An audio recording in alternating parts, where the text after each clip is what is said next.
안녕하세요. 저는 23학번 간호학과 황은미입니다. 저는 23학년도 2학기 때 처음 시대컴에 가입해서 이제 활동한 지 3년차 정도 되었습니다. 저는 고등학교 3학년 때 디라스의 연인이나 100년의 고독 작가가 쓴 소설이 영화가 되었다고 해서 소설 원작인 영화를 찾아보기 시작했는데요. 그러다가 대학에 입학하고 본격적으로 영화를 좋아하게 된 것 같습니다. 첫 번째 영화는 필립 카레 감독의 평범한 연인들입니다. 두 번째 영화는 페드로 알모도바르 감독의 나쁜 교육입니다. 세 번째 영화는 라스 폰 트리에 감독의 ним포매니악 볼륨 1 그리고 2입니다.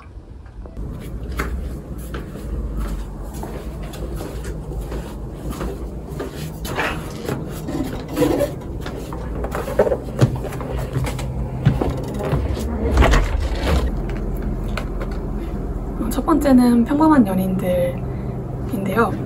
프랑스 영화이고 영어 제목으로는 레귤러 러버스라고 번역이 되던데 한국어 제목은 평범한 연인들이 되어서 아마도 정기적으로 만나는 연인들이 좀 더 적절한 번역인 것 같습니다. 이 영화는 6.8 혁명이 끝나고 더 이상 할 수 있는 게 없는 20대 초반 청년들의 모습을 중점적으로 다루고 있어요. 주인공은 굉장히 유명한 배우인 루이 가렐입니다. 감독인 필립 가렐의 아들이기도 하죠. 루이 가렐은 이 영화에서 항상 똑같은 정장을 입고 지금 보시는 이 옷을 입고요. 떡진 머리를 하고 멍한 눈빛을 하고 나와요. 가끔 부르주아 친구의 저택에 친구들이 모여서 놀기도 하지만 그럴 때도 거의 대부분 침대에 기대 있거나 소파에 누워있는 그런 모습입니다. 6.8 혁명을 배경으로 다루고 있어서 또 루이 가렐도 공통적으로 출연을 하고요. 그래서 몽상가들이라는 영화랑 많이 비교가 되곤 하는데 이 평범한 연인들을 보시면 중간에 여자 주인공이 베르톨루치라고 말을 하면서 카메라를 응시하는 그런 재밌는 장면도 있습니다. 제가 필립 가렐 감독 작품 중에서는 질투랑 이 영화밖에 보지는 못했는데요. 앞으로 또 다른 영화도 보고 싶습니다.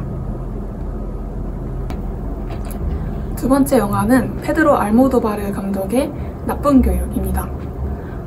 앞서 소개해드린 평범한 연인들을 소진되고 담담한 연출의 한 극단에 있다고 보면은 이 나쁜 교육은 완전히 반대되는 영화예요. 페드로 알모도바르 감독 영화의 특징이기도 한데 미장센이 굉장히 화려하고 또 과잉되면서 플롯도 여러 가지 액자식 구성이 겹쳐가지고 굉장히 복잡한 특징이 있습니다. 딱 보면은 알모도바르 영화인 걸 알 수 있을 정도로 스타일이 굉장히 독특한데요. 저는 개인적으로 정렬하면은 바로 딱 떠오르는 감독입니다. 제가 좀 좋아하는 감독이라서 필모그래피의 여러 영화들을 봤는데 보다 보면은 좀 점점 발전해 나가는 부분도 있고 또 각 영화마다 이 영화는 이런 점이 좀 부족한 것 같다 싶은 부분도 있어요.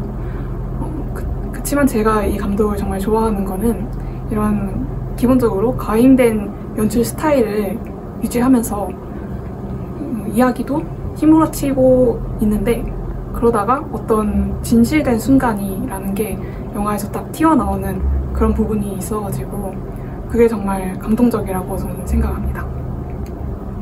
또 알모도바르 영화에서 키어가 굉장히 많이 나와요. 제가 소개해드린 나쁜 교육도 키어가 핵심적인 소재인데요. 키어가 아닌 관계에서도 예를 들어서 알모도바르는 굉장히 어머니와의 관계를 다룬 영화가 유명합니다. 또 어머니 말고도 그냥 보통적인 일반적인 이성 간의 관계에서도 마찬가지로 인간이라면 가지고 있는 사랑에 대한 갈구하는 모습이나 또 그 사람에 대한 애틋함이 폭발적으로 드러나는 게 제가 좋아하는 부분입니다. 굉장히 다작을 한 감독이라서 저도 아직 못 본 영화가 있는데 왓챠라는 OTT에 알모도바르 감독 영화가 굉장히 많이 올라와 있어서 찾아보기 쉬운 장점이 있습니다. 네, 세 번째로 소개해드릴 영화는 ним포매니악 1 그리고 2입니다. 라스 폰 트리에는 제가 개인적으로 가장 좋아하는 감독이에요. 가장 좋아하는 감독이긴 하지만 모든 영화가 다 재밌는 건 아니었고, 저는 멜랑콜리아나 안티크라이스트, 도그빌은 별로 재미없었던 것 같아요. 그거 말고 어둠 속의 댄서, 유로파, 만덜레이, 살인마의 재계집, 이런 영화가 저는 굉장히 재밌었어요. 그 중에서도 ним포매니악이 가장 흥미롭다고 생각을 해서 ним포매니악을 선정해보았습니다. 일단 영화가 시작하면은 스텔란 스카스가드가 샤를롯 갱스부르의 말을 들으면서 딴지를 겁니다. 갱스부르가 영화에서 맡은 역할이 성중독자인데, 이 갱스부르가 자기 인생사를 들려주는 와중에 갑자기 스카스가드가 나타나서 희귀 생물의 특성을 얘기하면서 낚시할 때 전략이 어떻다던가, 아니면은 또 듣다가 뜬금없이 바흐의 대입법을 설명한다던가, 이렇게 딴 얘기를 해가지고 화면이 그때 이렇게 확 전환이 돼요. 저는 이런 유머러스함이 개인적으로 취향에 잘 맞아서 정말 재밌었어요. 라스 폰 트리의 유머 감각이 다 같이 웃음이 터질 만한 그런 유머는 아니지만 특유의 블랙 코미디스러운 유머 감각이 있다고 생각합니다. 또 이 영화를 보실 때 약간 주의해야 될 점이, 아무래도 성중독자인 주인공을 다루고 있기 때문에 수위가 높은 장면이 꽤 있어요.